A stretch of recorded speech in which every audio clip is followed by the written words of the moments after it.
see kivi on ju tõesti nagu, ta on kõige tihedam materjal, mis meil siin igapäevaselt nagu võtta on tiheduse mõttes. Et muidugi mingi keemikute laboratooriumis võib olla mingisugune 2 grammi mingit tihedamat elementi, see pole see. Aga muidu tiheduse mõttes on kõige tihedam asi meie ümber igapäevaselt.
võimekad.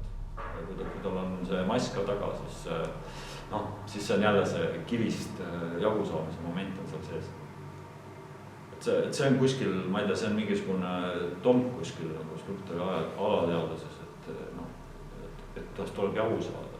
Ma arvan, et see ulatab veel kuskile kaugemale mingisuguste põllu puhastamiseni kividest ja nendest nagu lahti saamine, aga sa ei saa kivist lahti. Tegelikult sa ei saa kunagi kivist lahti, sa saad ta seal põllu pealt ära veeretada kuskil, nagu tehti need kivihunnikud põldude kõrval. Kivist lahti sa ei saa.